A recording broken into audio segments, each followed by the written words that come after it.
Ako si Rico Cruz, ang inyong gurong kapatid. Ngayon magde-demo kami ng self-defense.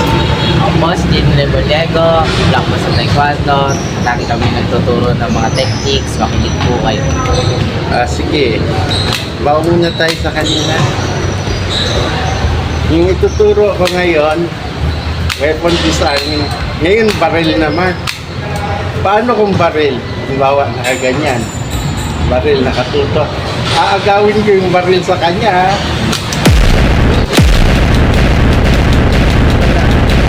Kasi dapat, kung aagaw ka ng baril sa kalaban, at least nandito yung kamay mo, magmakaawa ka. Gayahin mo yung mukha ni Marites sa Batang Quiapo na, tanggol, yung ganon. Kung mahawakan mo to, okay. May chance. Kaya lang, huwag nyo i-underestimate yung reaction time ng kalaban. May reflex din yung kalaban. Nandito lang, gumalaw ka lang ng konti niyan. Mas mabilis yung travel ng bala kaysa maiwasan mo yung bala. Ayan, suko ka na talaga kung may baril.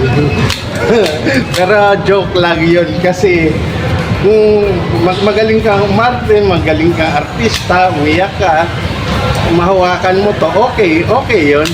Pero ngayon kasi ganito pa yung hawak ng baril eh. Ayan. Bigay mo na yung wallet mo, bigay mo na yung cellphone mo, wala nang talagang pag-asa yan.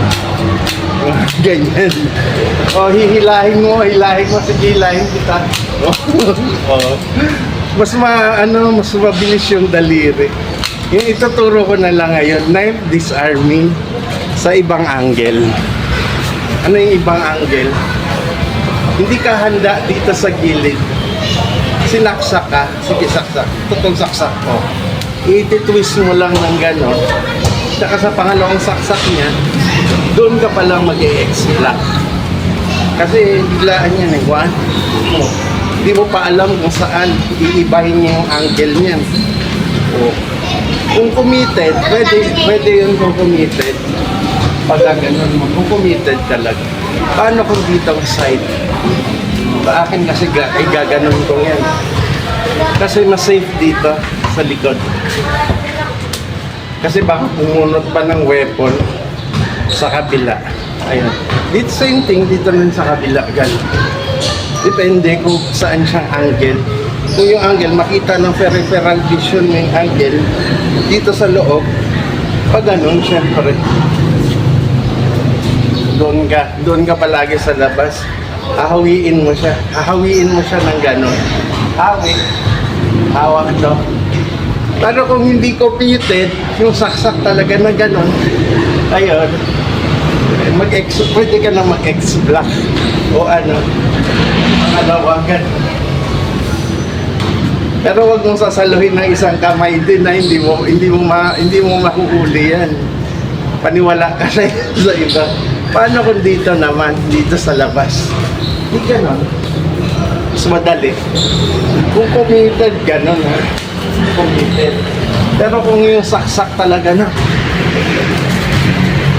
ayun, di ba nasa stop ko pa rin? Pero yung iba kasi tinuturo, ganun daw. Hindi mo maagaw talaga. Paagaw mo lang. Kamay dito. Pero ganyan tabi. Ito. Pero ito, kung tapikin niya to, meron ka pa rin pwede mo siyang ulihin dito. Pa. Diba?